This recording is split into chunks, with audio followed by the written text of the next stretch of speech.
I grew up on a farm outside of Platte City, Missouri, which is about 40 miles outside of Kansas City North. And my folks had a tobacco farm, and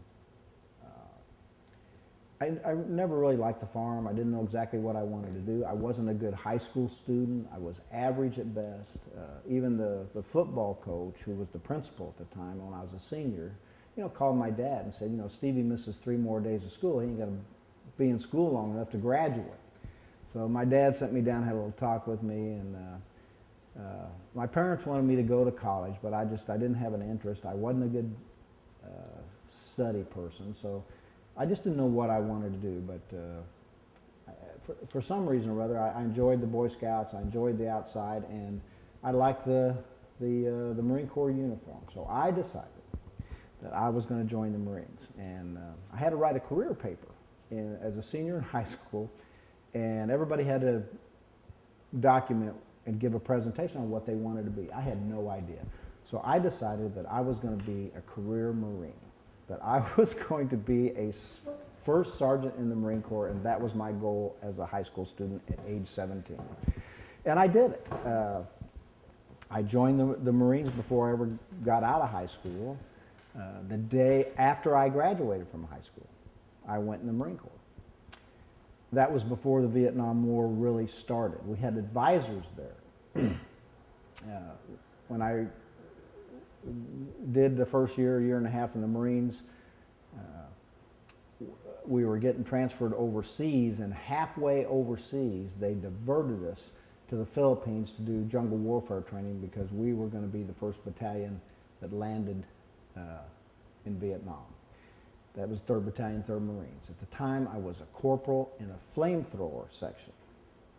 They outlawed flamethrowers after the Vietnam War. That we don't do that anymore. We're too domesticated, I guess, in terms of fighting wars now. We find other ways to kill people. But when I was in Vietnam, I was extremely fortunate. I was assigned 3 places: Chu Lai, Khe Sanh, and Marble Mountain. They rotated us because at that time they were into the war heavy. We were drafting people. They wanted experienced Marines hooked up with new recruits that were coming in, young people that they had been drafted. So that was the idea, to rotate the experienced ones to different places, bring in new guys, and we'd kind of like mentor each other in the jungle ways of life at that time. I was fortunate. I got through there without being wounded. Got some nice accommodations and medals for being over there, but I learned very quickly that you can get killed in the Marine Corps, and that wasn't going to be my career. So when I came out, I got assigned to Cherry Point, North Carolina at the military police. I checked in there, and the first sergeant who was in charge of personnel looked at my background, and he said, "You're a flamethrower operator." He said, "What the heck are we going to do with you?" He said, "This is a Marine Corps Air Wing." And I said, "I have no idea. This is where they sent me." I'd actually put in to go to Olathe, Kansas to be a Marine Corps barracks guard there. Of course, I didn't get that. So he said, "Well, we're going to put you in the receiving barracks for a few weeks, and we'll see what we can find for you." Because there was no jobs for an infantry person at a Marine Corps Air Wing, which is where I was.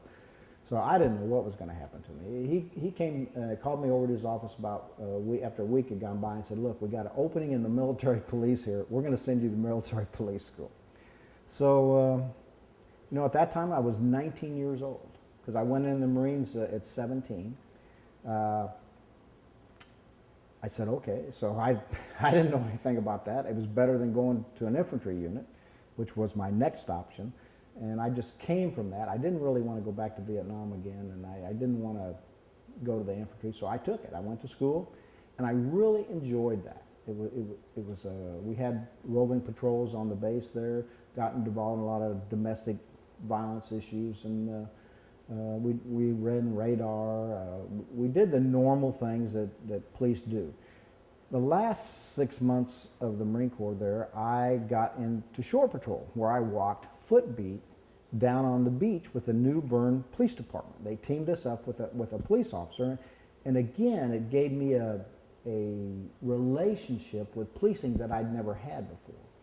And I really enjoyed that. I enjoyed the policemen. Most of them were former Marines or Army people that had got into police work, and I just really enjoyed it. So I was looking for a way to get out early if I could.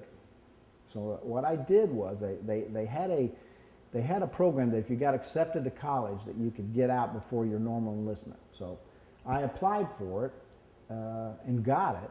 So I got accepted at Missouri State University down at Warrensburg, and so I got discharged a year early. But again, now I'm only 20 years old. I wasn't old enough to be a policeman because at that time you had to be 21. And I thought, well, I'll go to college. I only intended on going to college just for a year, just till I turned 21, and then you know, do something else. I wasn't even sure I really wanted to be a policeman. I actually started out to be a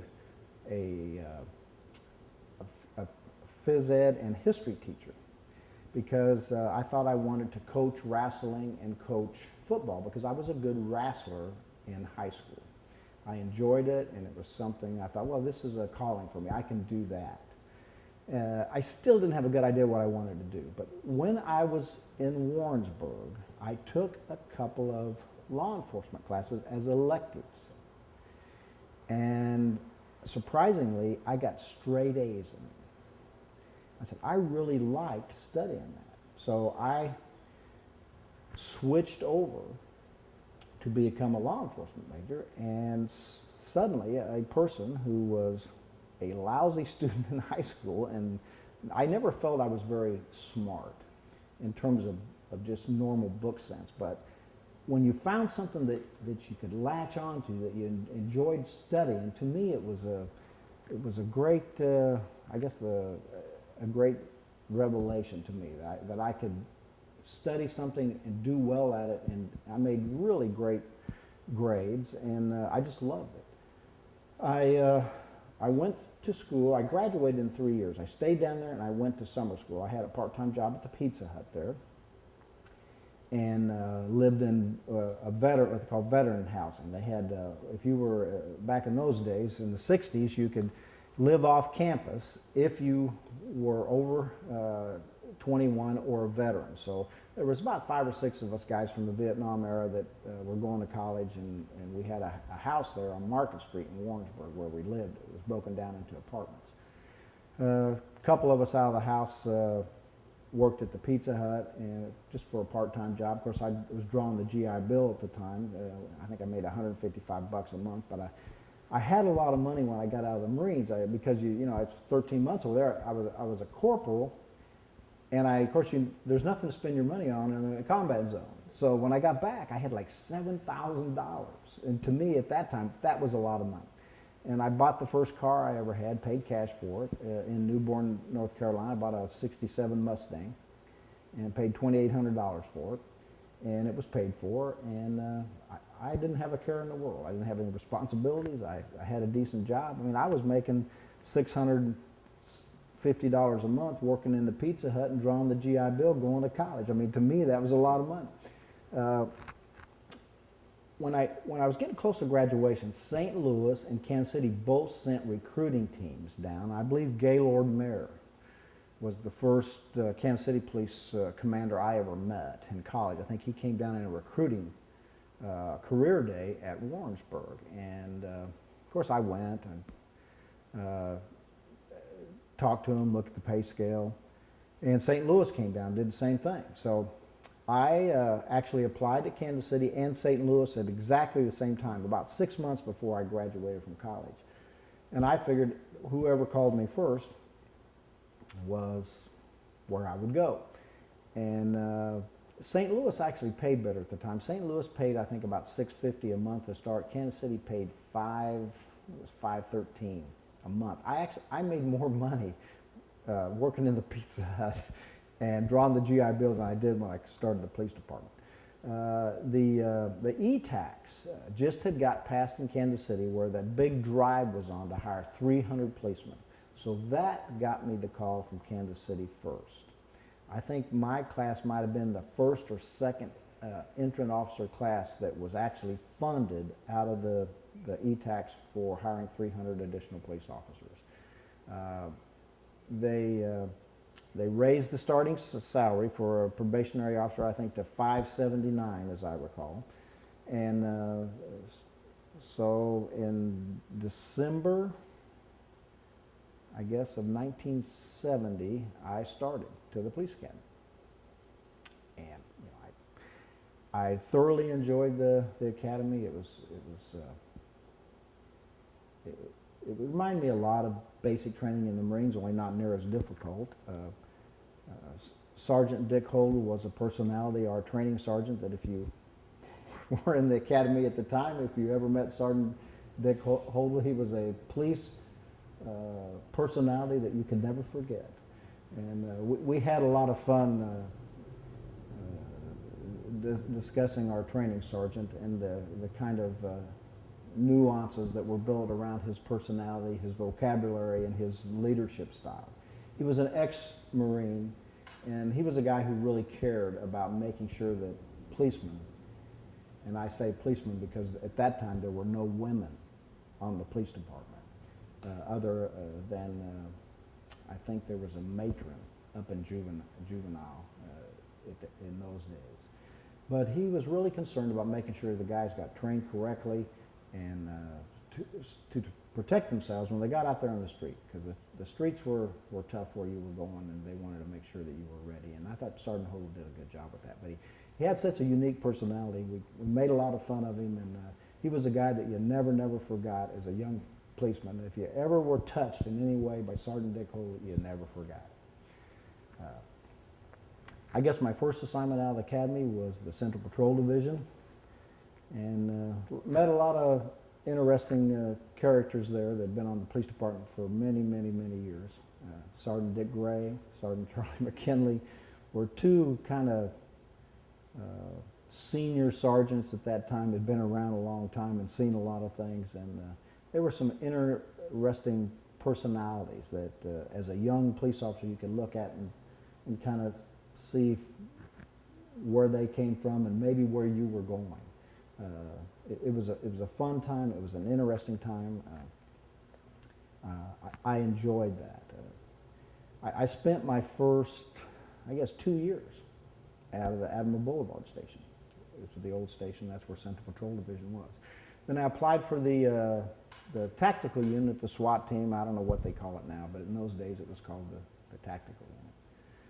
And did an interview, was on a waiting list, and got accepted. I got into Sergeant Bartlett's squad. And Sergeant Bartlett, again, was a former Marine, and he kind of liked picking people that had military background. If you were a Marine, that was probably the best kind of credential you could ever bring to Sergeant Bartlett's tactical squad. So most of his squads were made up of former Marines.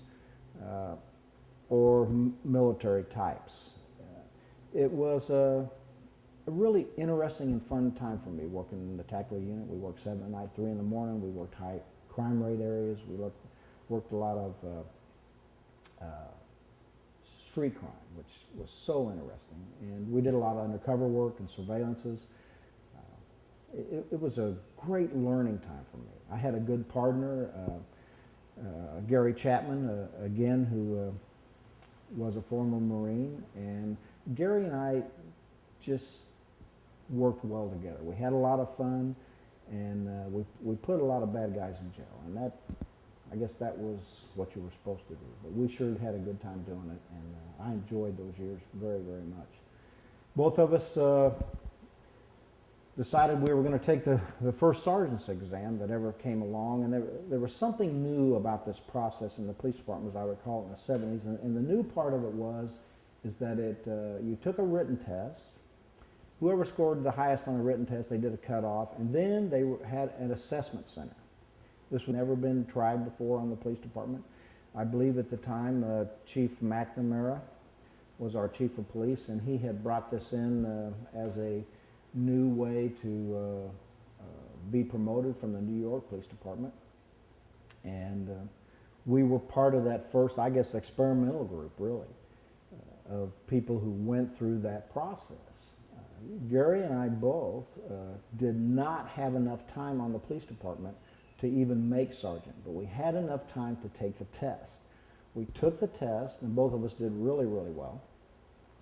And when we went through the assessment center, I think I finished in the top 10, but I didn't have enough time on the police department to be promoted. I was too young. So they passed over me several times. They kept promoting all these sergeants, and of course I think you had to have 5 years on to be, you could have 4 years on to take it and go through it, but you had to have 5 years on to make sergeant, I believe. And Gary and I didn't have it, and they kept passing over both of us. And finally, things worked out well, and we both got promoted at exactly the same time, which was, to me, was a really nice experience. That I had spent so much time with Gary in the tag, and we both got promoted at the same time off that very beginning list. It was fun. I went to the East Patrol Division as a field sergeant and enjoyed that. They had openings in the tactical unit for supervisor sergeants. I applied for that, and of course I think my experience as a young tactical officer there kind of helped me with that. And of course I got brought into that as a supervisor. So my time in the tactical unit was as a supervisor was just a lot of fun. I enjoyed it. Made some dramatic changes when I was there. We were a centralized unit that worked out of the traffic division in those years, and Chief McNamara was making some dramatic changes. And one of the greatest upheavals in the police department in my time was when Chief McNamara decided to decentralize the tactical unit. And we had 8 squads of tactical units at the time. They actually disbanded 2 of them and sent them, the guys that they didn't handpick, to the precinct stations because we needed people in police cars. I was lucky enough to keep a squad and some people. We had to kind of pick our own people. It wasn't the squad you left that you were intact with when you left the TAC unit. But I was lucky enough to be able to kind of hand pick some people, and ended up at the East Patrol Division working for Major Sawtelle. I wasn't sure how that decentralized tactical system was going to work, but after doing it a year, it actually was a really, really good change. It wasn't initially accepted well inside the PD, especially by tactical guys, including myself. I didn't think it was going to be a good change. But after I worked it for a while, I realized what it gave the division commander.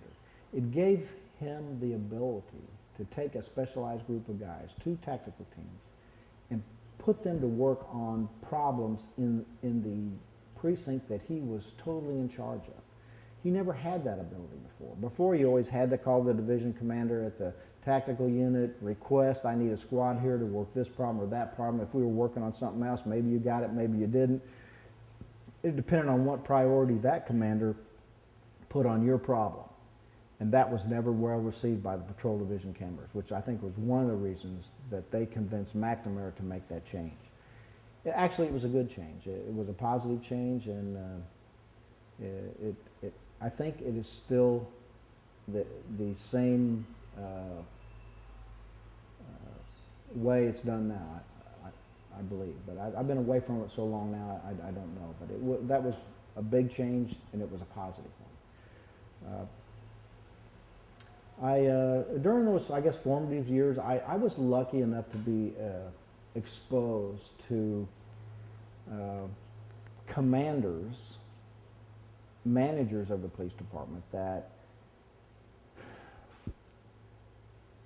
felt that I had something else to give the police department than just being a sergeant. Truthfully, my own personal ambitions had already been reached. I didn't want to be anything more than a sergeant.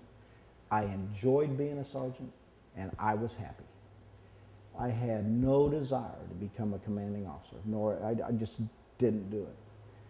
But when I didn't take the first captain's exam that came out, My major at the time was Manfred Gunther. And he called me in and just really, you know, gave me a lecture that I will never forget about what's wrong with you, why didn't you do that? And, you know, I try to tell him it's not something I desire, I don't want to do that, I'm happy being a sergeant. I'm pretty young for a sergeant anyway, you know, I mean, they're not going to promote a guy with, 6 years on the job to be a captain. It's just not going to happen. And I didn't think I had enough experience to do it, but truthfully I didn't want to do it. And but he said to me that he said, Steve, you don't see it in yourself, but you have the ability to be more than just a sergeant. He said, you owe it to the organization to do that. He said, you have a natural leadership ability. He said, you have abilities to see problems and analyze them and make a fix to them that others don't have, and it comes natural to you. He said, you do not waste that at the sergeant level. Don't do it. So, I mean, I appreciated him telling me that, but I really loved being a sergeant and being in the TAC unit. It was fun, it was interesting, I loved the hours. There was nothing about it that I could even think that was bad. It was just a great place. Then I had an opportunity to go to the narcotics unit. At the time it was Captain Elmer Meyer called me. They were looking for a sergeant in the narcotics unit. They had some problems down there they wanted to straighten out and asked me if I'd be willing to do it. And I said, yeah, because I thought it'd be a great change of undercover work and a chance to work on drugs. And it just was something that sounded exciting and a different change for me. So I said, yeah, I'll do it. At the time, Major Gunther had been moved to the Patrol Bureau office to be the executive officer to the colonel over the Patrol Bureau. I thought I was going to get transferred. They told me I was going to get transferred. And next thing I know, I get a call from Major Gunther out of the Patrol Bureau office that says, Steve, you're not being transferred to the narcotics unit. And I was shocked. I said, why? And he said, that's not the right job for you. I said, but shouldn't I have the opportunity to make that decision? I was so upset that he had stopped that. And I went down to see him personally. That's something I wanted to do. And he says, it's just not the right thing for you. And I said, but shouldn't I have the ability to make that decision? He said, well, I'm sorry. He said, we need you more where you're at now. He said, there's better things for you down the road. This isn't it. And that was it. I was stopped. I just couldn't believe it. I was so upset for many months after that. I couldn't figure out why he did that to me. And I kept looking for the reason, like, maybe I didn't take the captain's thing like he told me to or whatever, and I just couldn't ever understand it. About 9 months later, he gets promoted to colonel, and I get a call from him. He tells me, Stevie, the operations sergeant in the bureau office at the time was making captain. It was John McLaury, a very, very talented guy, a very bright man who should have been a commanding officer way long before he ever was leaving. And they said, Colonel said, I want you to come down here to understudy John McLaury and learn the operations sergeant job. I'm going, oh man, I don't want to go inside. I don't want an office job. That's the last thing I wanted. So I said, well, I'd like to come down and talk to you about it. So I go down and interviewed with the colonel, and I told him, I said, I'm not an inside guy. I don't like paperwork. I don't like doing it, and I'd rather stay in the field. I'd rather stay in the field than come up here. He says, well, I'll take that into consideration. There's some other people that we're talking to, but he said, I think this is the right job for you, and he said, we'll see where it goes. We had training at Fort Leonard Wood at the time as special weapons and tactical team training. We all went down there. My squad did really good because there was competition down there. I think we took first place in just about all the competitions down there. I had a great team of guys. Many of them went on to be managers in the police department. Dennis Buck, Rick Easley, just the name of Canals. Craig Canals, very, very talented guys who could be more than just a police officer, a tactical officer, or a sergeant, and actually went on through the organization to become people that made a difference in the police department. Our team just won about every tactical thing you could win down there. I mean, I was so proud of those guys, and we got back, we were celebrating, and we're getting ready to go out and work on a problem at the East Patrol Division. I know Major Sawtell was real happy with us, and I get a call and said, well, you're getting transferred next Sunday. Going to the Bureau office. I said, what? I couldn't believe it. I mean, our guys just did everything right. We took every thing you could take at the training with all the other SWAT teams. We had the best team down there, and you're taking the most experienced special weapons and tactics team sergeant. You're going to put me in the office? What is wrong? I went down. I mean, I knew I couldn't affect it, you know, because once the colonel tells you you're gone, you're gone. Anyway, I showed up. I showed up to work, and to show my disdain about having to work in that office, I refused to wear a suit and tie. A lot of the other people before me in those offices, they wore suit and tie, but I refused to do it because I'm a field guy. I want to be in the field. I wanted the colonel to know that I really wanted to be in the field. I did not want to be here, so I showed up in uniform, and he said, you know, you don't have to wear a uniform up here. You can wear. So I said, I don't care. I'm a field guy. I'm wearing a uniform. So I kept my uniform up there. It was kind of a message to him that I didn't want to be there. It was a big joke at the time. Before you go any further, can you maybe talk about like a specific problem that Sawtell would have had your squad work on Sure. over there? And one other thing, maybe a little bit about how special weapons and tactics training changed over the years. I know it did a little bit, you know, got a little more discipline, a little modernized. Had a couple things, just some little details like that.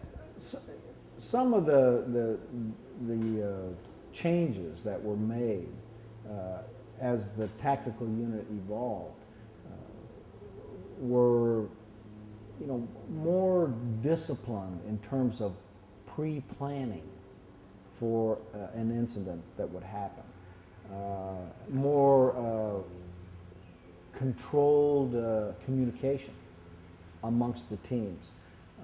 A pre-designed way to enter a building or any facility where we had a hostage or a unusual incident that required the TAC teams to come and settle the circumstance that they were presented with. I know the incident command training actually sprang out of that, where each person was given a specific position on the cover team around the particular building. Each person was given a number. We didn't refer to it as a name like we used to in the old days. You know, Steve Bishop, where are you? You know, blah blah blah. It was all by number, very well thought out and pre-planned. There was more emphasis on talking to the person that you were trying to either get out of a dangerous situation, whether it was self-imposed or whether they were having some internal problems themselves, mental problems, and thinking about taking their own lives or somebody else's. It used to be that it was all about get in, kick the door, get the gun, get the person out of there, and do it as quick as you can.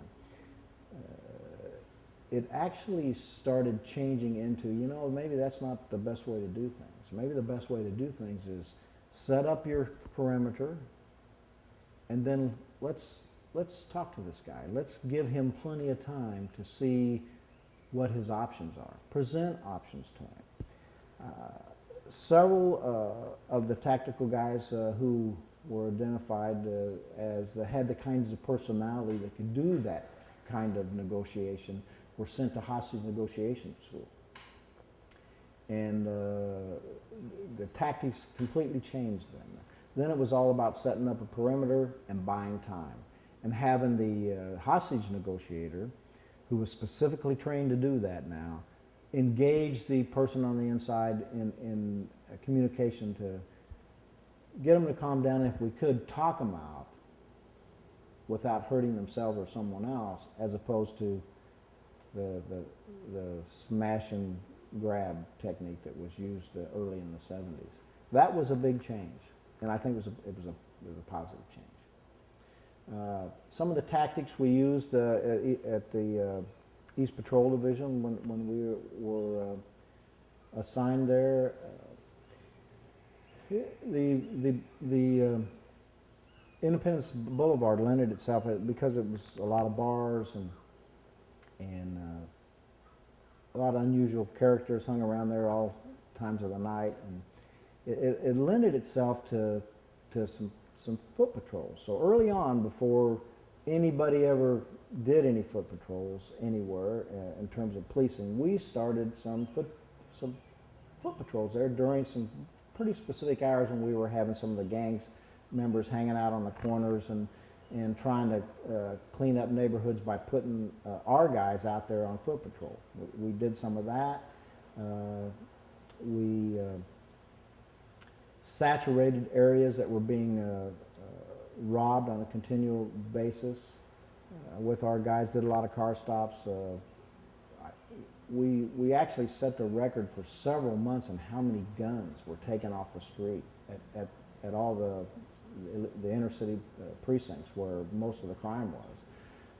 For months, our people took more guns off the street than anybody. So it was a challenging time, and it was a time where tactics were a lot different than we'd used them in the old tactical unit.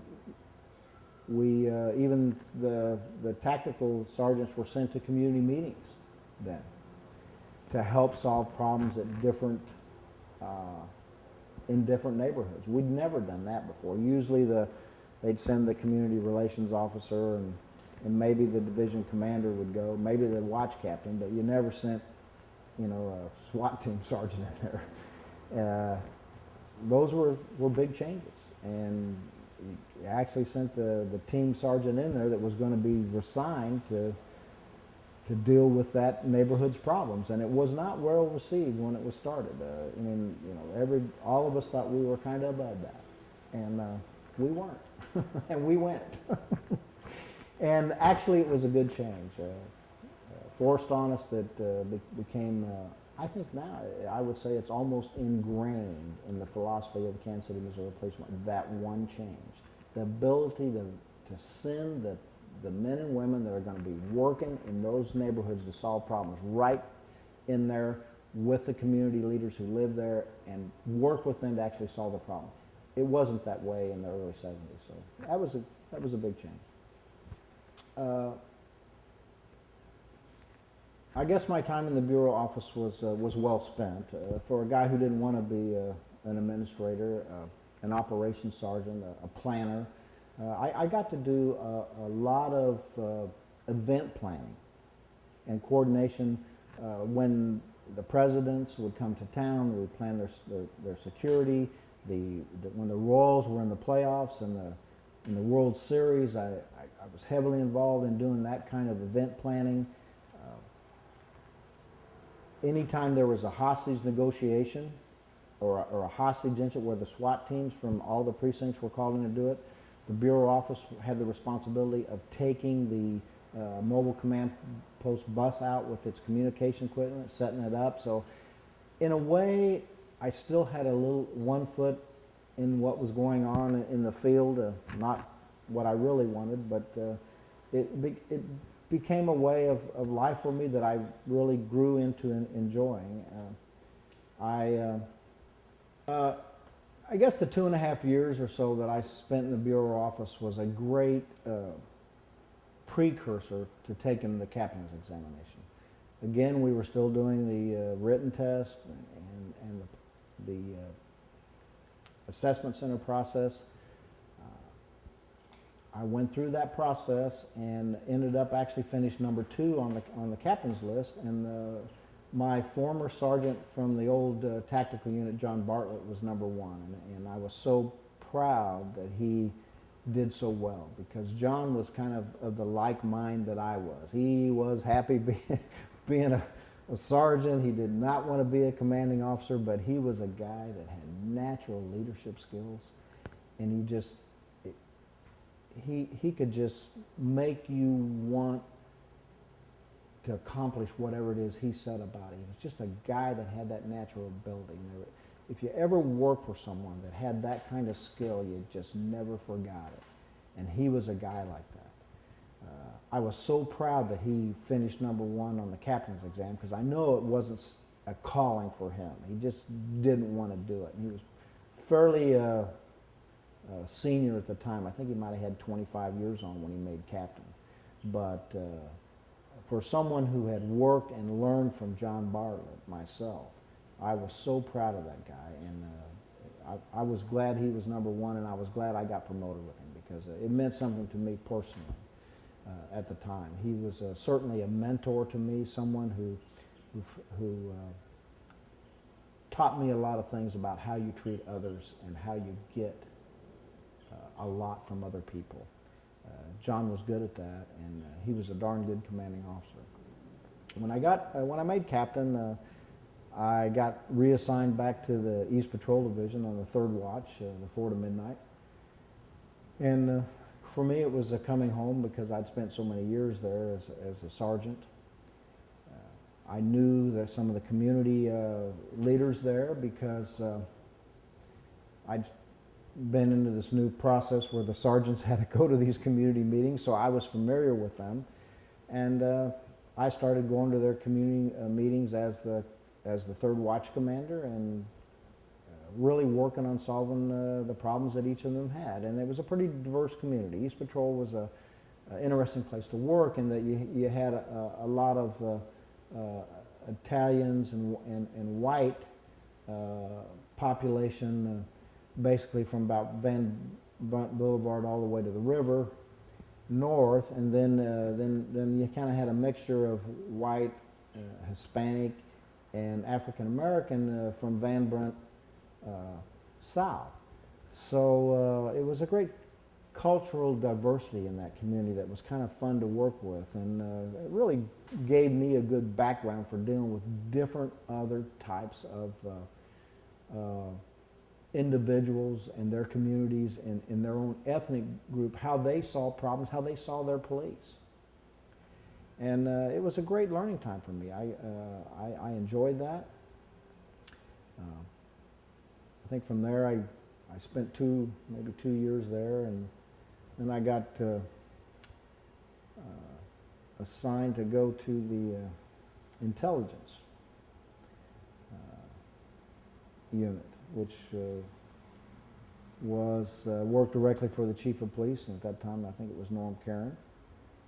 And that was a really good assignment for me. I enjoyed that.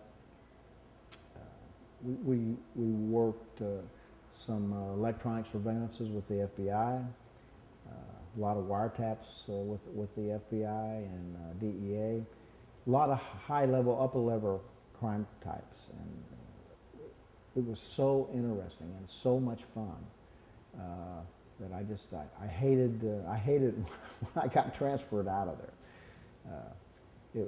It was the best of times for me. I enjoyed that immensely. It was one of the most thrilling and fun assignments I think we ever had. But when you become a captain, you have a tendency to get promoted or reassigned a lot, because the command staff has always had the foresight to see that we have to develop people, and we have to get people ready to step up to higher calling. And for whatever reasons, I think the upper level command staff felt that I was a person that they felt wanted to develop. And so from there, I got assigned to the Internal Affairs Division. That was extremely interesting. A very great learning background for someone who's going to become a commanding officer, a major or a colonel. I mean, a tremendous experience there. And really enjoyed that. Again, you work directly for the chief of police, which gave you gave me a lot of insight into how chiefs make decisions, why, what goes into those decisions. It gave me a lot of exposure to the police department attorney, which I'd never had before. And I could see kind of now what I became to see as the big picture, why we do what we do to protect the men and women of the police department. And it was a really great learning experience for me that I thoroughly enjoyed. It wasn't long after that that I got promoted to major, and I think at the time I was probably one of the youngest majors on the police department, I'm sure of it. And I got reassigned back to the East Patrol Division. They sent me home. And I immediately began to I think, bring in staff, because at the major level you have the unique ability to kind of handpick your commanding officers as well as your sergeants. They had a lot of problems when I got sent in there in terms of relationships with communities, and they had the morale wasn't good there, and I think the chief of police felt that a major change needed to happen there, and I was being sent there to do that. And to effect change, you know, you got to bring all your staff in, the sergeants right on up, and you got to tell them this is the way we want to police this community now, and this is how we're going to do it. But more importantly, this is how we're going to treat the men and women that work for us here, because that's where it begins. In my opinion, you've got to have the support and the confidence and the respect of the men and women that you're going to supervise. And you want to create an atmosphere there where they like coming to work every day. And if you don't do that, they're not going to help you solve the problems that are in that community. So I wanted to at least make sure that the staff there, when I got there, understood that that was my highest priority. But I also want to know, if you didn't do that, if you did not get on board with the way I wanted our people treated, our men and women who work there, and the way we police the community, then I was going to find somebody who would. You would not be there.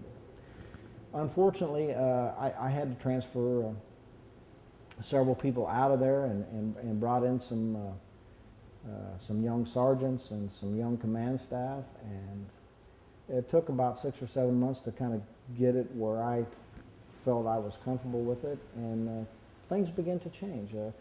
We really started making a difference there. The East Patrol Division was the highest division in terms of felony arrest every month inside of 6 months, DUI arrest, the community. We had a tremendous relationship with every community group over there. The sergeants that worked that division with me got right in tune with what I felt was the ability to deal with our community leaders and do it on a straight one-on-one basis. I think they actually looked forward to going to those community meetings, although they were certainly challenging. We built a solid support for our patrol division and the men and women who worked there for the 2 years I was there, and it was a really, really wonderful experience, and I enjoyed seeing it change. I enjoyed taking it and to the level that it was at when I left it. I thought it was a great place to work, and for over 2 years, I actually hand-picked every recruit that came out of the police academy. I would go to personnel.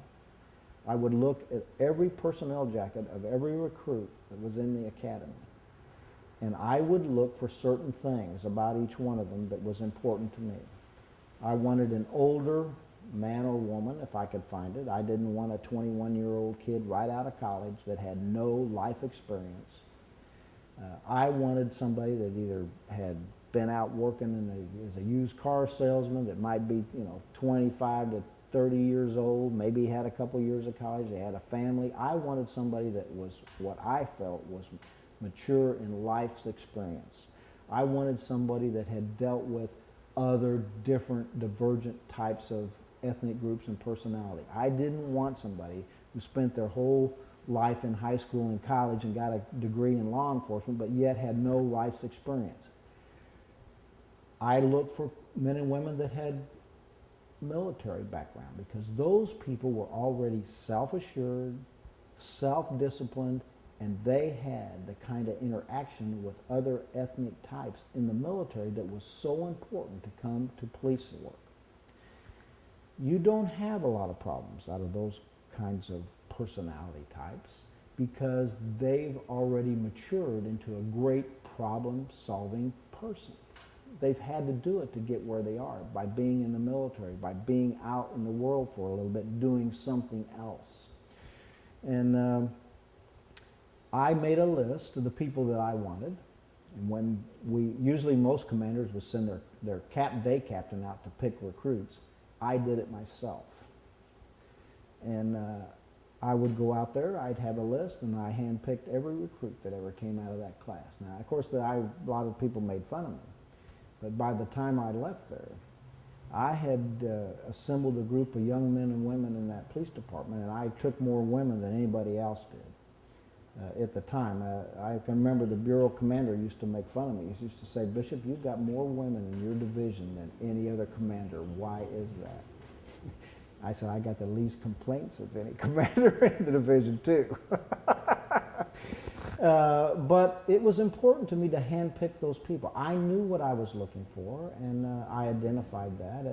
It was kind of a nice little secret that I had. Mrs. Craven, who was the personnel supervisor at the time, she would put all the people's personnel's jackets for me together, and she said, "Why do you do this?" I would spend hours up there reading. I said, "I'm just looking for good people." She made fun of me quite a bit for doing that, but I think it paid off. I look back now that I've been gone, I guess retired now, over 10 years. And I still see the names of those young people that I personally selected back in 1982, 3, I don't even remember what the year was. And I recognize them now being promoted to sergeants, to captains, and some cases to major. And feel very, very good about I must have done something right, because I think those young people will make the police department a better place. And I'd like to think that maybe I had a little bit of part to play in that. I always felt that as a manager, a sergeant, or a captain, whatever level you were at, one of the highest callings you have, and Fred Gunter taught me this, and is to look at the men and women who work with you, wherever you are, and one of the highest callings you have as a commanding officer or a sergeant is to find the people that work with you every day that have the ability to be more than they are, and help them realize it, help them know that they can do that. Because you want to leave the Kansas City, Missouri Police Department a better place than you found it. And you're going to leave. And when you do, you want to make sure that what you've left behind is something you can be proud of. Because you helped build it while you were there. There's going to come a time when you're gone. And once you're gone, nobody cares. The organization cares, and you still care about the organization. So you want to make sure that you play your part in leaving it better than you found it. And I thought that was a great philosophy. And I always tried to do that, and I felt he did that for me. For whatever reasons, he recognized that I felt that I had something more inside me than I ever realized, and made me go get it. And I try to do that for people who work with me. And many of them now are commanding officers and supervisors, and I get great personal pride that I hope that in some way that I was able to touch their life in a positive way that made a difference not only for them and their family, but my police department as well. And that was important to me. Okay, after personnel, or after the East Patrol, I spent about 2.5 years at East Patrol Division. And then, of course, as always happens, division commanders and captains get transferred around a little bit more significantly than sergeants do. And my time came to get transferred, and I got transferred to personnel. Boy, what a great learning experience that was for me. I mean, I really enjoyed personnel. I think I only spent maybe 9 or 10 months in personnel. It wasn't all that long. And that was, I really enjoyed that. But for whatever reasons, Chief Joyner at the time was preparing to retire. And one of the colonels had just retired. And there was a lot of speculation about, as there always is during that time in an organization, who's going to be the next colonel. You know? And there were a lot of names thrown around, and I can honestly say that when I got called into the chief's office and he shut the door and said he was going to promote me to colonel, the shock was unbelievable. I just couldn't believe it. I only had 19 years on the police department. I was the youngest major, the youngest colonel we probably ever had, and I just couldn't believe it. There were certainly people that I personally felt had deserved it more than I did, and people that I had a lot of respect for, that I thought should have got promoted. There's always a danger in promoting someone like myself with only 19 years on, so young, because if you make a mistake and you rise that person above that person's abilities to really do that job and be effective, you have now saddled the organization with a ineffective upper level commander that's going to block that position for a long time. And I just couldn't believe it. But I was certainly pleased. I was happy. I went home and told my family, and we were all shocked. And then I got assigned to be the investigations bureau commander, the colonel over investigations. It was a big change for me because I had never been there.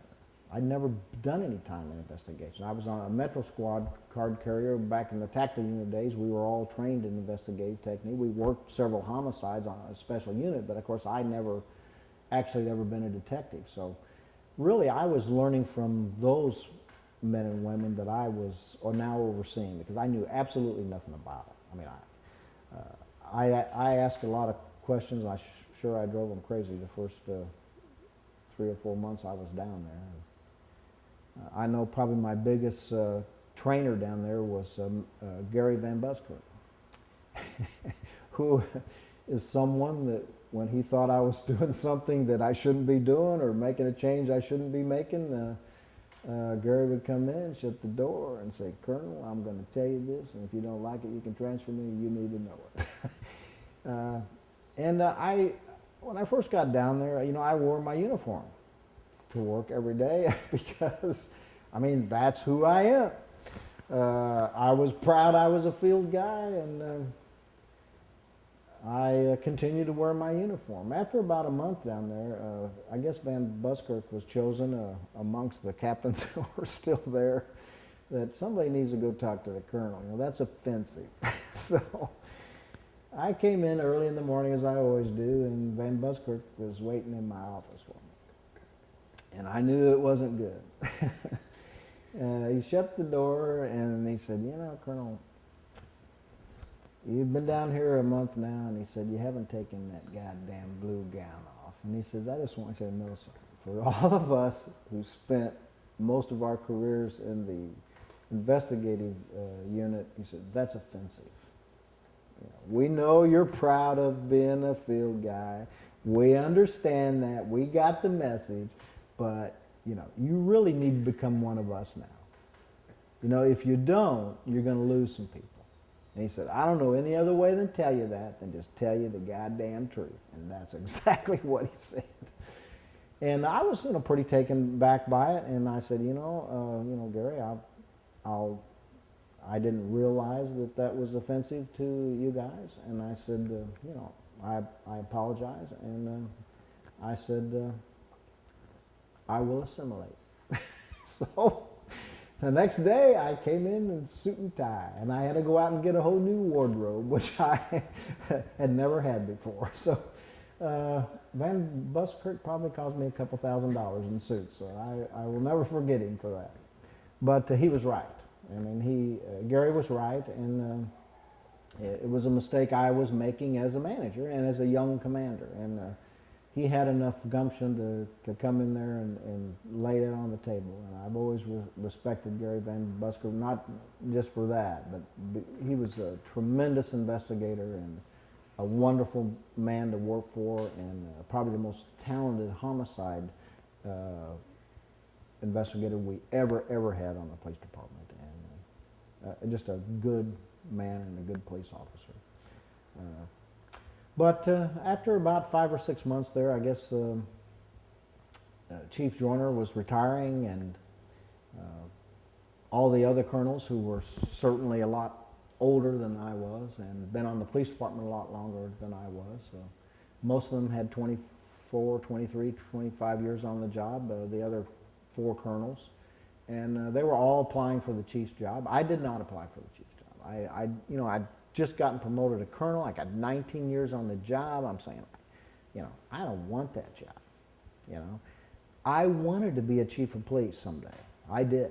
I had that desire, but I didn't want to do it there. You know, I figured my best opportunity. I was never politically connected in any way. I mean, I didn't have any rabbis in the community. I mean, I just didn't. And I always felt, and my wife and I, Joanne and I mean, we loved Florida, and there was always lots of opportunities for chiefs of police in Florida because there's so many small communities here. Joanne and I had a plan for as long as we'd been married that we were going to leave Kansas City and go where it's warm because we hated the cold.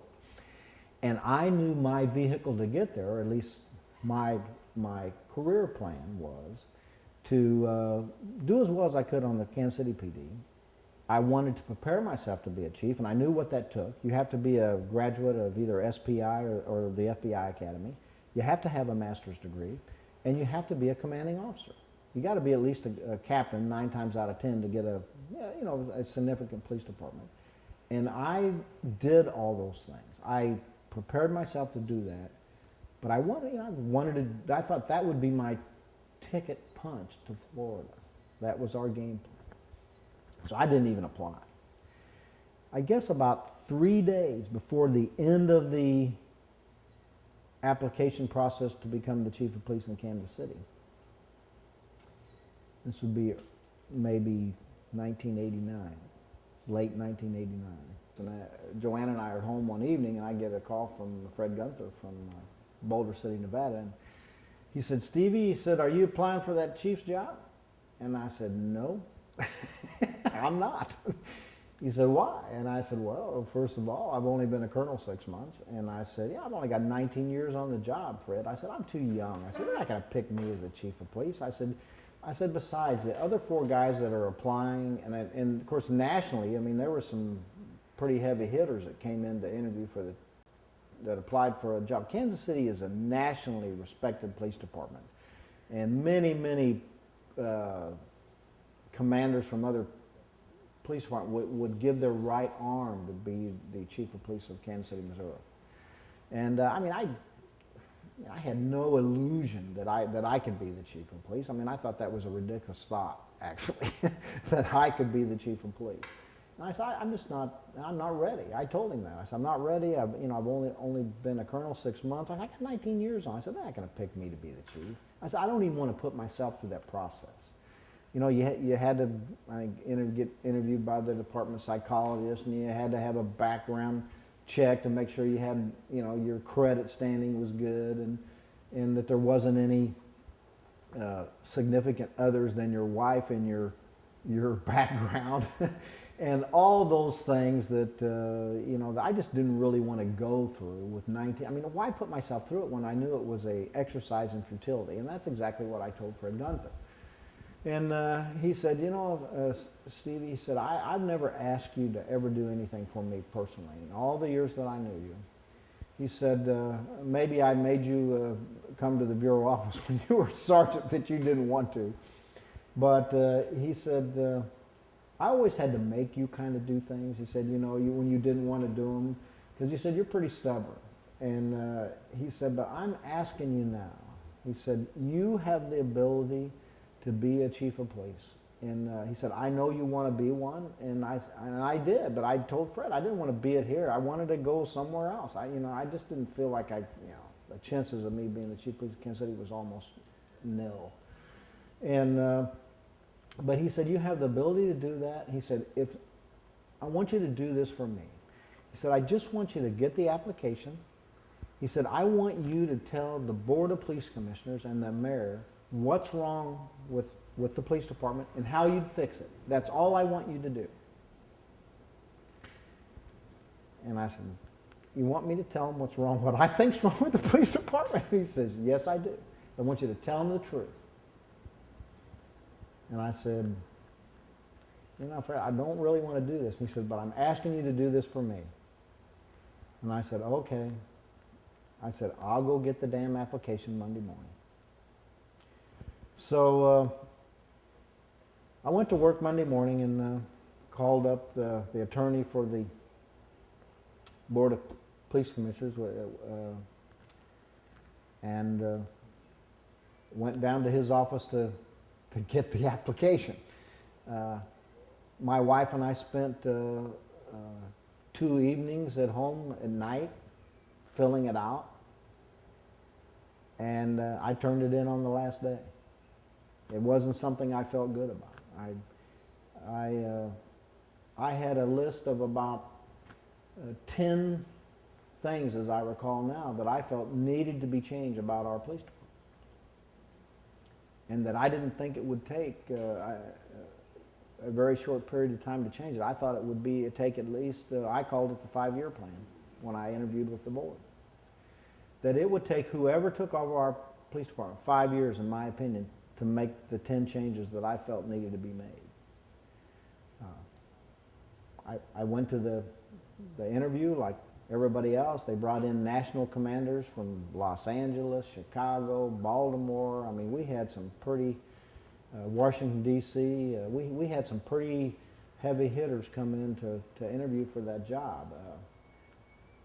I truthfully felt it was an exercise in futility for me. I went up there, I spent, I don't know how many hours in there. I mean, my wife had went out and made me go to Hickey Freeman, and I bought me a $900 dark blue Hickey Freeman suit and tie to match to do this interview. And I was just mortified that we spent that kind of money for a suit.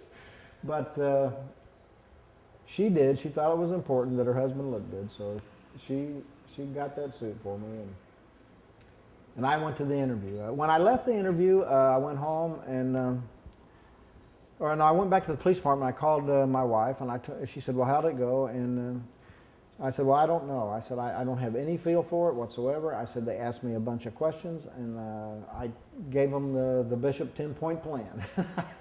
And I said, it raised a lot of eyebrows on some of the things I said. So I said, if nothing else, what Fred told me would be true. He said, if you tell them what you think's wrong with the police department, he said, even if they don't make you the chief, they're going to write down the things you tell them, and they will give some of the things that they think you're right about to the new chief and say, these things need to change. Because Fred said, I guarantee you, the rest of those guys that are going in there to interview, they won't be that direct. He said, you have a way about you of saying it exactly like it is. And he said, that's your strong point. Go in there and tell them the truth.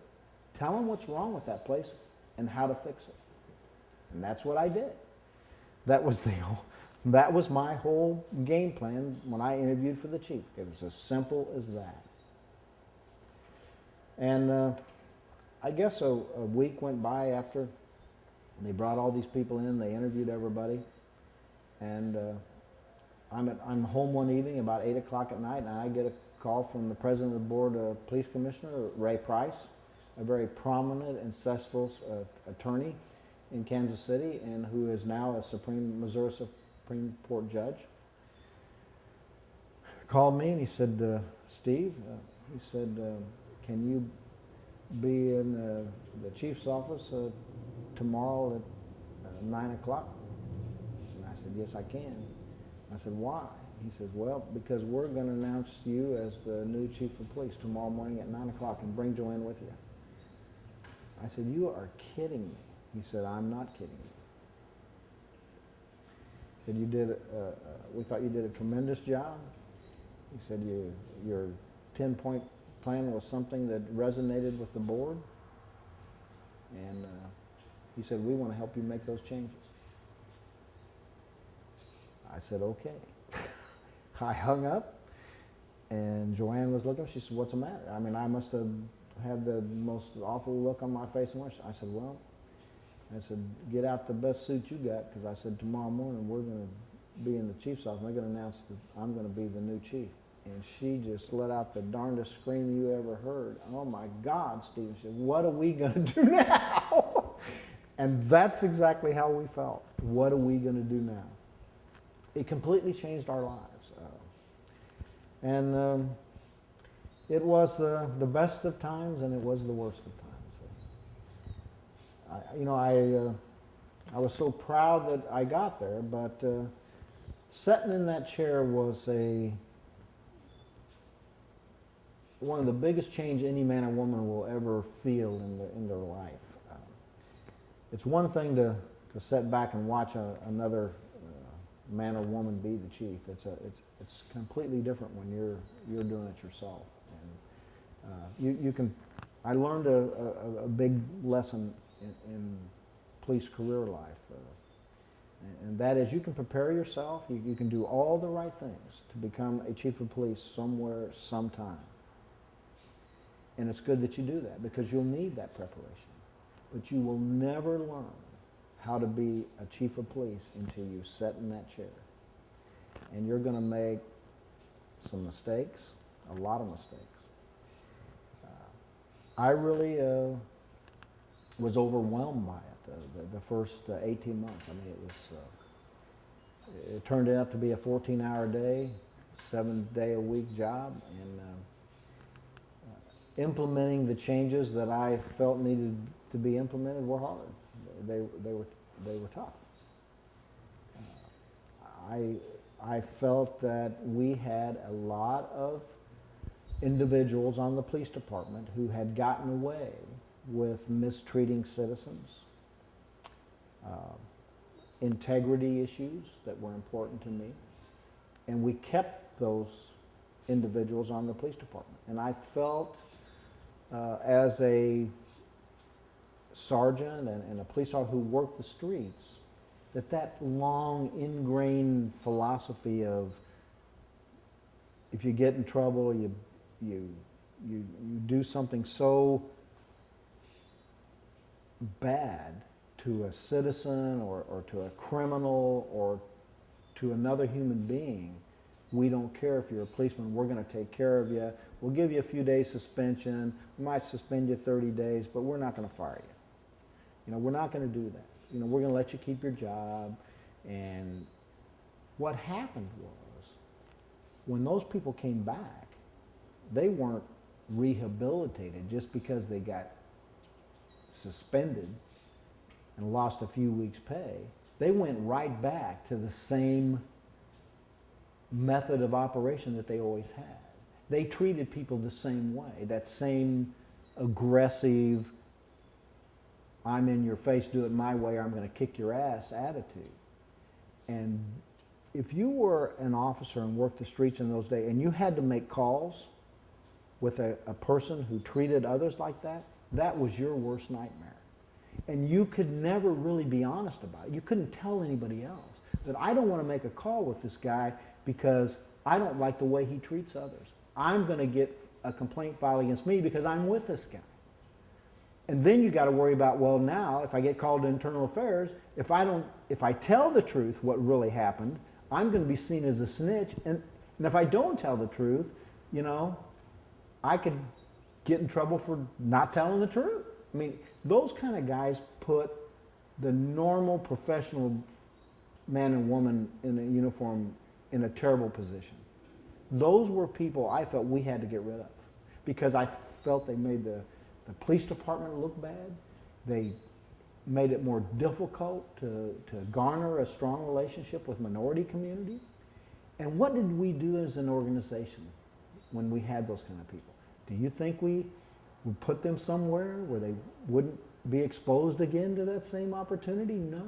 We put them right back into the inner city where they could keep reinforcing that kind of behavior, that kind of treatment, the way they treated others.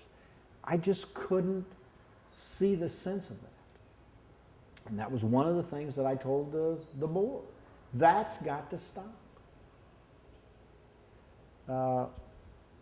I gave that message when I gave my, I guess, first presentation to the men and women of the police department. I did it out at the academy. I brought everybody in there and I said, here's some things about us as an organization we're going to change. And that was right at the top of the list. And as those who tested the new philosophy found out, I meant what I said. We let an awful lot of police officers go in the first couple of years that I was the chief of police for those kinds of really aggressive, threatening tactics that were being used against the citizens of our community. I wanted the message clear that that kind of policing is not going to be accepted anymore in this police department. And the only way to do that was to get rid of those kinds of people because they had no place in a professional police department. And I felt really strong about that. And I was willing to do it. It was hurtful. I didn't enjoy it. The police union, I think, tagged me with the moniker of the Terminator, which still many of the friends I have left on the police department or retirees still fondly refer to me as. So it was something that obviously that stuck with me, but it became kind of the hallmark of the years that I was the chief there, that if you lie to cover up a wrongdoing, if you cheat, if you fix tickets, if you steal money, and you do it in police uniform or under the code of your badge of office, I'm going to fire you. Because that's not a professional. That's not the kind of police department I wanted, or I didn't think our community wanted. And that was a one-way ticket out for me when I was there. It actually changed the culture of the police department, I think, at that time. It was a tremendous change, and one that I think has been the underpinning of good things for the current police department. I think I made it easier for the next chiefs of police to come on and do the right thing, if you will. Because that's not accepted now in the police department. That philosophy, that undercurrent of take care of the blue badge of silence and the blue code of silence, that's all gone. Nobody wants to work with a thief, an aggressive, punishing kind of personality. That's not who you want to be next to you. And I think that philosophy now is really pretty much ingrained into the men and women of the police department. And for that, I'm very thankful for. We don't have an abusive police department. And when one person rises to that level, and every once in a while in an 1,800 person organization, someone's going to slip through the cracks, and you're going to have hired the wrong person to be a police officer. And when that happens, yeah, get that cancer out of your organization as quickly as you can, because they will affect others. And I think that's an ingrained kind of philosophy now, and I'd like to think that I at least gave the underpinnings of support for that kind of change. All right. Well, at the time too, remember that I was letting people go who did those kinds of things. I felt very strongly that the upper level command staff needed to be present at community meetings all over our community, in the Hispanic community, and the African American community, and the white community. Not just the men and women who work there, but I wanted the upper level commanders to participate in those meetings too, so that when there was a real sense of a problem somewhere, that the community knew that we cared about it because we sent the top guys out there. We just didn't send the people that's going to actually work on the problem. Well, that's extremely important. But I wanted them to know that we cared. And we're sending the Patrol Bureau Commander out there, the Colonel out there. I mean, yeah, most of those guys, when they get up that high, they work 8 to 5, go home. They don't do anything but pass paperwork around and go to meetings. I wanted those guys out there going to those meetings and seeing what was out there so they could help the precinct commanders and the sergeants and the captains at the watch level solve problems. So they would know personally what was happening. And that got a lot of, it made a change. It made a significant change in how we problem solved in the police department with community people. And I think that got a lot of good, strong support for us. I was always a believer in foot patrols and putting the guys, the men and women, closer to the community. And I started doing a lot of that. Started some horse patrols in the park. A lot of foot patrols, especially the inner city precinct, in areas that lend themselves to that. In the park on the weekends. That went over extremely well with the Kansas City community, and it moved our police folks closer to the people they actually work for every day. And they got to know some of the men and women personally. Of course, it got national recognition. Our crime, fortunately for me, as the chief, dropped significantly over the next several years. And a lot of national attention was given to our police department for that kind of community policing, if you will. Shoving the officers down right next to the people they served, and where they got to know them personally. And that was a major change on how we policed our community from where we had been. So I mean, that was a pretty big change. I also started in addition to getting, removing the officers that were so aggressive, so threatening in the way they problem solved with citizens on the streets, removing them when they demonstrated that they couldn't change.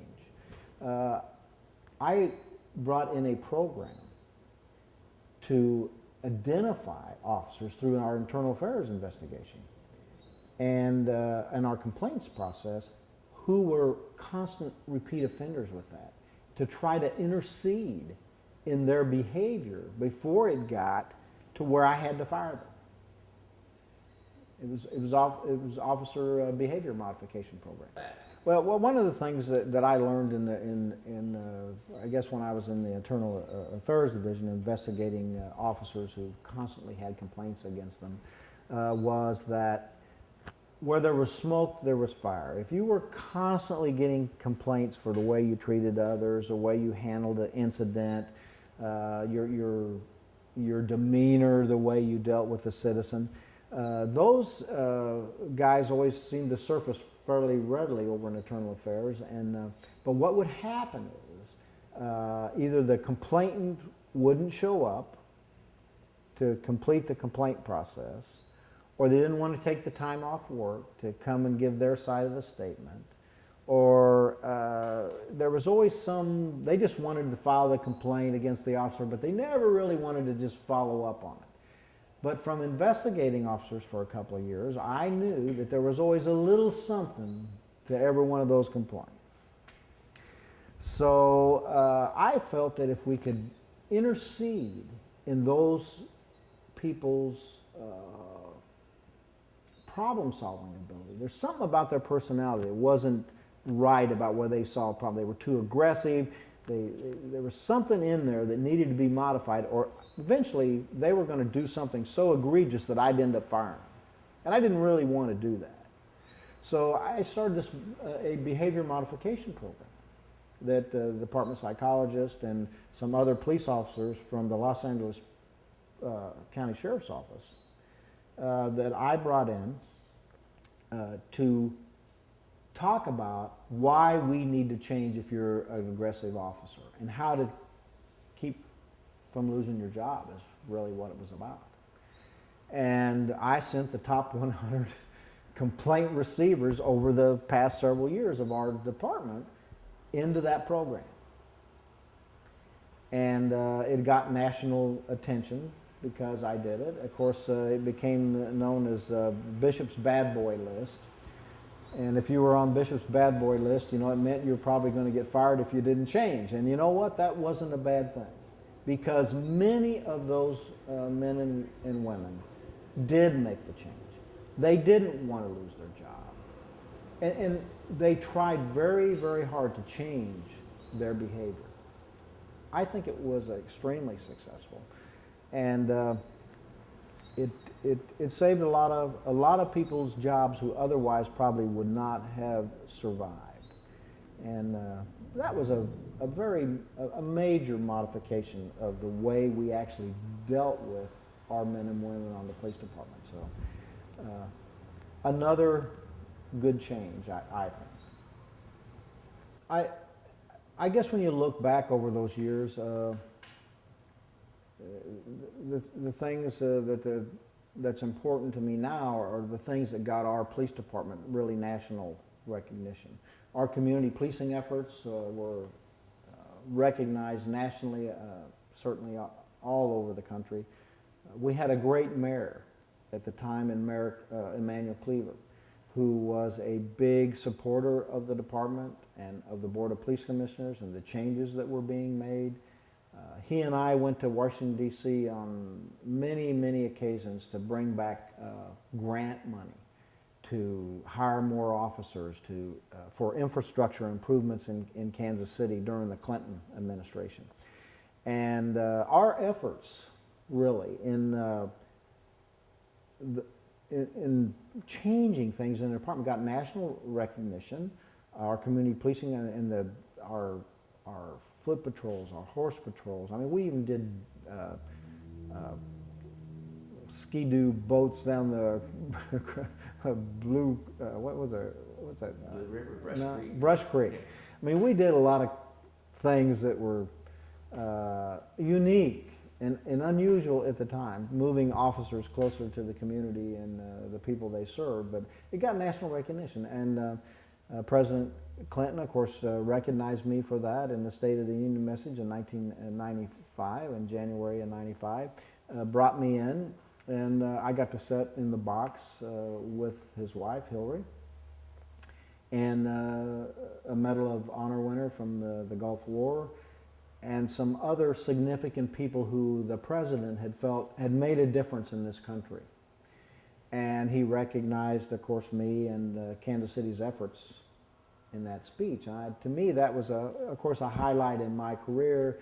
It was a highlight, I hope, in the police department's career in terms of recognizing it as really a national leader in being a change agent and a real force in dealing with problems in the community. So to me, that was a major accomplishment for our department and our city.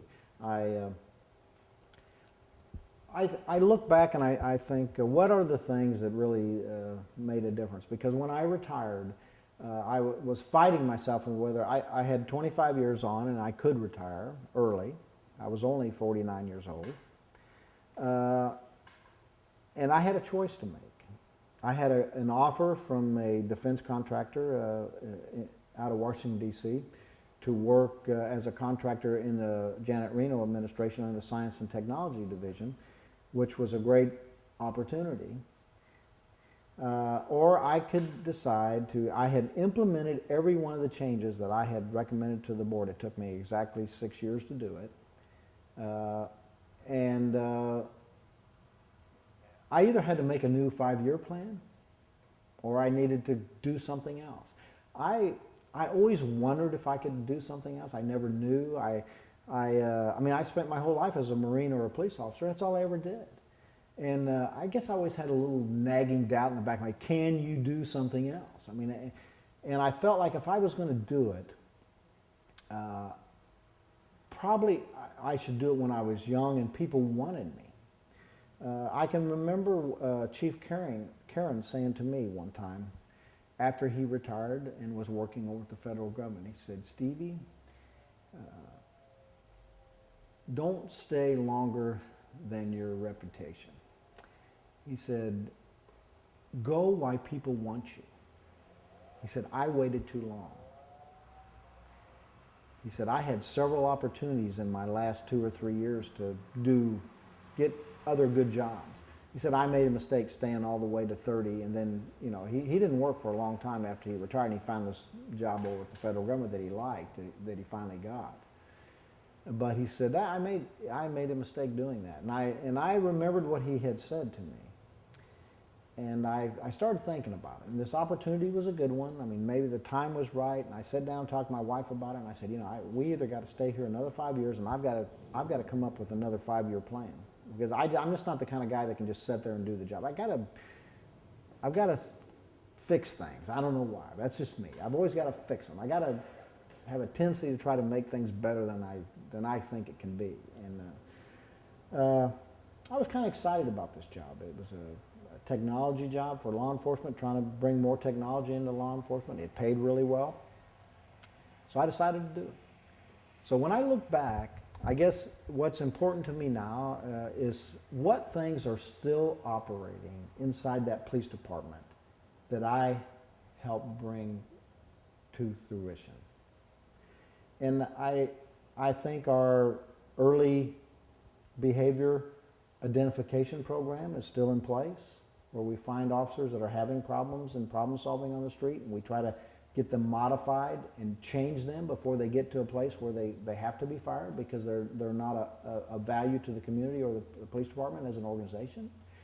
I think that program is still in place. The DARE program that I bought in, I thought was so important so that young boys and girls can have a relationship with police officers in other than an adversarial setting.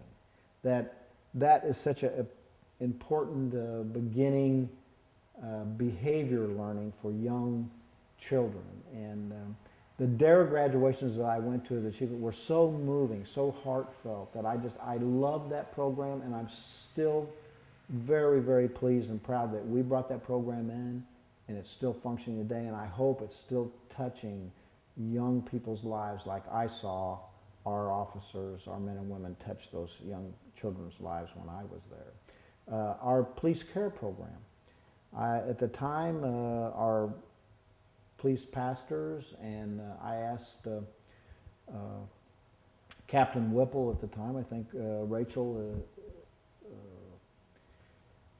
was someone that always worked with me wherever I went, because I thought she was such a talented officer, a very bright woman, very talented. I asked Rachel if she wouldn't work with the minister staff to develop a police care team, a team that would help the police family when they had really emotionally charged, life-changing incidents in their family. No support group. It was difficult.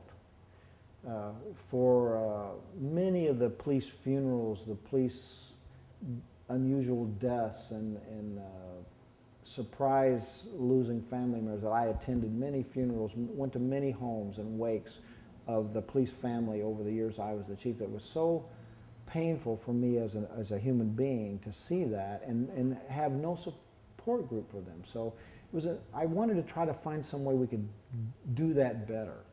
And Rachel helped get that program started, and I believe today that program is still functioning, and I think she's still helping raise money to make that police care team a viable internal process that helps the police family when they have a really need to do that. So for help, and I think that's a positive thing. Those things I look back and I think I made a culture change. I hope I did on the police department. History will tell us that, I suspect. But those are the things that I look back to in our promotional process. The fact that one of the things I felt needed to change was we kept using our own command staff to promote people inside the department. I felt it was important to get a more objective view for the men and women who wanted to be promoted, and I started bringing in outside commanders from other police departments to evaluate our men and women for promotion. I thought it gave them a fair look at it. I believe in my heart that men and women got promoted on our police department who would have never ever seen the light of manager or sergeant supervisor day if that had not happened. Sometimes there's an internal prejudice against certain people that can only be overcome by a true outside assessment of their abilities to be successful. And that process, I believe, is still in place. So those things to me are things that I helped leave behind and I think made the organization better, and I would hope it did. And I would hope that history would be kind to me in that regard. The only other thing I would say is I was fortunate to have someone who saw something more in me than I could see in myself, and I realized that how important that was to do for others who ever worked around me. And I tried to do what Manfred Gunther did for me. I tried to always help those that I felt had the ability to be more inside our organization, and I tried to instill in them that same philosophy. I've told many a sergeant and captain and major who worked for me that was their highest calling inside the organization. You must constantly be trying to find people that can replace you and do it well. And if you are a really good commander and a manager, that will always be at the forefront of your thinking. Help those who work with you become better than they can be in the interest of the organization. And that's why I think the Kansas City, Missouri Police Department will always be a strong, innovative organization because of that. Because I think that philosophy is really ingrained. The end.